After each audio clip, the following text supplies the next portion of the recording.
Hello, friends. Sleep Tight Stories, Sleep Tight Relax, and Sleep Tight Science are now available to play on Story Button, the device that makes it easy to listen to our shows and more without having to use a phone or tablet. This month, you can save $10 at storybutton.com when you use the code SLEEPTIGHT. Story Button, the home of imagination.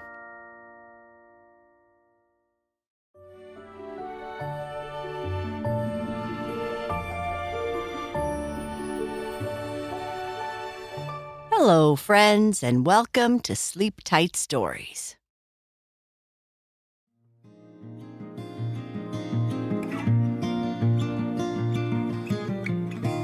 Nicole has moved to a new house in a place far away from all her friends, and she is not very happy.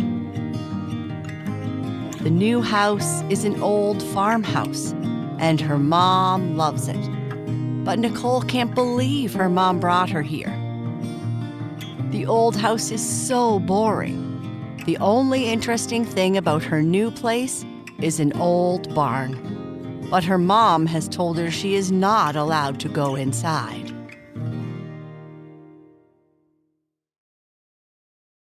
Nicole and the box in the barn.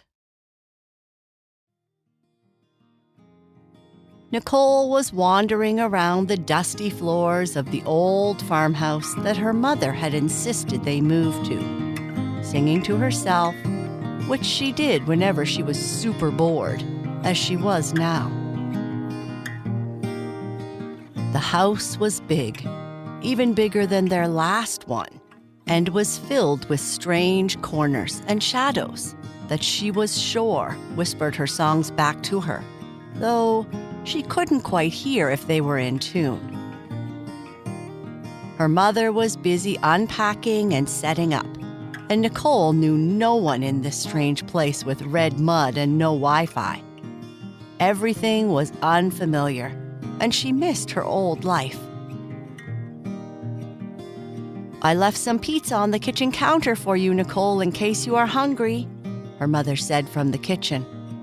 She sounded happy, like removing me from all my friends, from the wonderful life we had before, brought her joy. I bet the pizza is as super yucky as this place is, Nicole thought as she made her way to the kitchen, only getting lost twice. Her stomach was making loud gurgling noises, and though she didn't want to eat the pizza in protest, she couldn't resist. She didn't want to admit it, but after taking a few bites, it didn't taste too bad. Looking out the dirty window in the kitchen, she saw the only interesting thing on their property, an old white barn with bright red doors, standing with an odd tilt at the edge of the property, its white paint gleaming in the sunlight. The only time she was allowed to see it up close, she could see the paint was mostly gone. Her mom told her never to go in the barn. It's old, rickety, and could be dangerous. It might fall down on top of you. But to Nicole, that barn was the most interesting part of the whole move. It was like the barn was calling her name, tempting her to go inside. "I'm going to Home Hardware to get some cleaning supplies," her mother yelled as she left the house, her steps announced by the creaking of the old floors. "Do you need anything?" "Yeah, I need Wi-Fi," Nicole shouted back. She wanted to say she wanted to go back home, but they had already argued about that, and her mother believed that once a decision had been made, you had to stick to it. Nicole's mother loved adventure and had taken Nicole with her, traveling all over the world, which was pretty cool when you weren't in school. Nicole got to ride elephants, swing on trees near a beach, and climb high mountains. Well, her mother did the climbing. She just came along for the ride. Before Nicole started school, her best friend was a street dog she named Mango because it was her favorite fruit. Then they moved to Montreal and had to leave Mango behind. And now, after making all kinds of friends at school in Montreal, her mother has decided that moving to this remote island with red mud would be a great adventure. Nicole just wanted to be with her friends. Her mother went to the store and Nicole stuffed the last of the pizza into her mouth. She looked at the barn again. Her boredom returning, she decided to see what was inside the barn for herself. What was the big deal anyway? It's not like it would fall down on top of her, right? Tiptoeing across the yard like she was trying to sneak past her mother and get another cookie from the cookie jar, Nicole made her way to the big red doors. Each step was careful and quiet. The grass was wet and tall, and already made her new sneakers look old and used. "Stupid grass," she said out loud. "These were my favorite sneakers."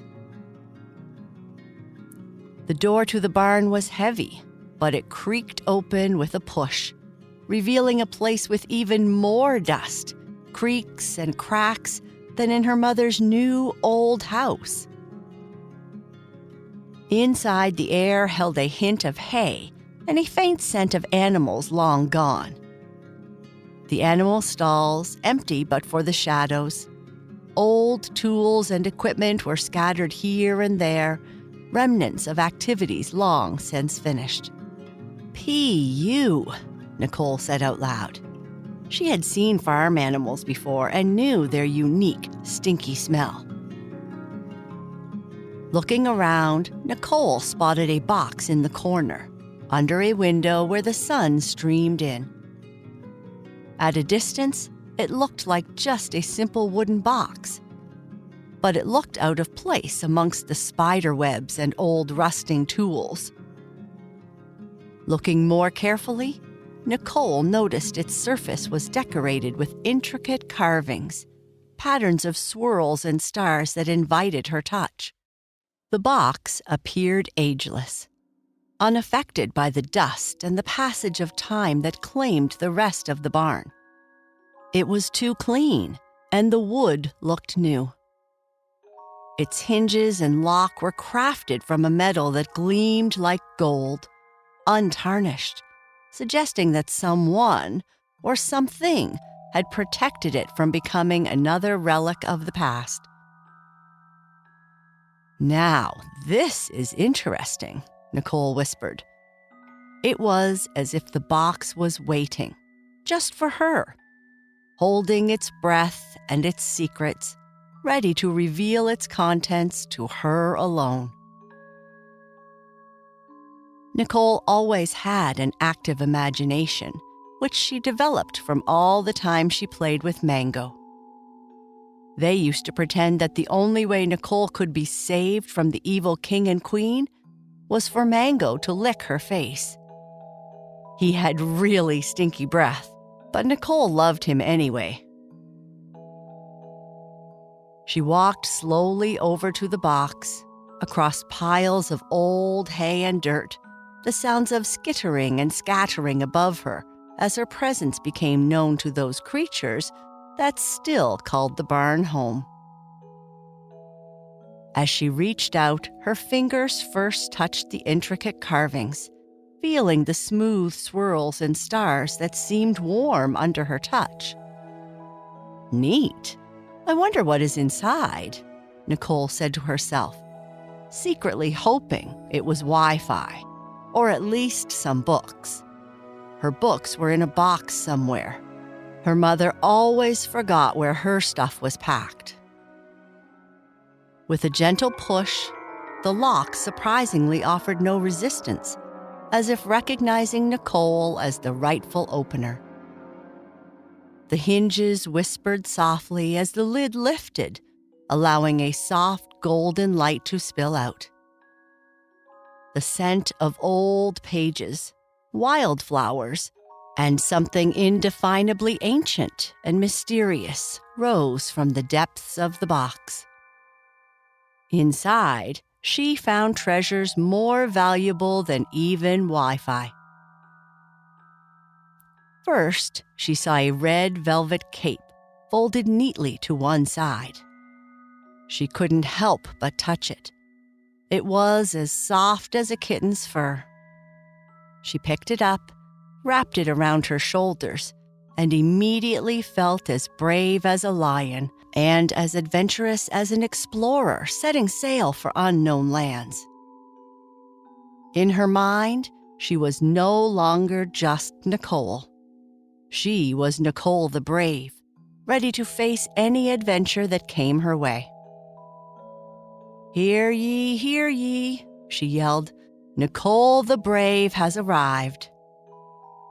If Mango was with her, they would have a lot of fun, she thought. Taking off the cape, she folded it neatly and put it back inside the box. Next, she picked up an old compass. But this wasn't any ordinary compass. Nicole knew this compass must be special. Its needle spun in a lazy circle before pointing towards the back of the barn, as if it was saying, "There's more to discover right over there." "That's kind of cool," she said. "I guess there are other things to see in the back of the barn. Maybe it's an old Wi-Fi detector." Then she realized there was probably no Wi-Fi when the compass was made. Nicole carefully put the compass back inside and took out a tiny key. The key was made of a metal that glowed softly, as if it held the light of the stars within it. Nicole wondered what secrets it could unlock. Maybe there was a hidden door in the barn, or perhaps it opened a treasure chest filled with pirate gold. Or maybe it opened a portal that would let her go back to Montreal and visit her friends. She decided to put the key back into the box and keep an eye out for any old doors it might open, which was just about every door in the house. Next, she noticed a book. The front and spine didn't have a title, but the book was full of stories. "What kind of stories are hiding in here?" she thought as she opened the book. The pages were soft under her fingers, almost like touching the petals of a flower. The first page had a drawing of a dragon with shiny scales and kind eyes. Nicole imagined the dragon winking at her, inviting her into the story. "Wow, I've never seen pictures that look so real," she whispered, turning the page. Each page held a new adventure. Castles in the sky, talking animals, and even a pirate ship sailing on clouds. Other stories were about brave kids, magical creatures, and far-off worlds. Nicole's eyes lit up when she saw the seeds inside the box. These weren't ordinary seeds. They sparkled like tiny jewels. "These must be magic," she thought, gently taking the packet of seeds. The label caught her eye, promising candy plants would grow from these seeds. "Candy plants?" she laughed. "That sounds delicious." She could hardly wait to plant them. In her mind, she saw the backyard turning into a wonderland. "Imagine eating chocolate flowers for a snack," she giggled to herself, picturing flowers with petals made of chocolate that melted in her mouth. And then the gummy bears. She envisioned them hanging from candy cane trees, just waiting for her to pick them. Her stomach started gurgling again. Nicole picked up a small mirror next, its frame cool and smooth in her hands. "Just a mirror," she thought at first glance. But as she peered into it, her eyes grew wide with amazement. Instead of her reflection, she saw tall mountains reaching up to kiss the sky, their peaks hidden among the clouds. Nicole could almost feel the chill of their snowy tops. Then the scene shifted, and she looked at forests aglow with twinkling lights, like thousands of tiny fairies had lit up the trees. Then she saw dragons soaring through the air, their scales shimmering in the sunlight. "Wow, could this be real?" Nicole said out loud.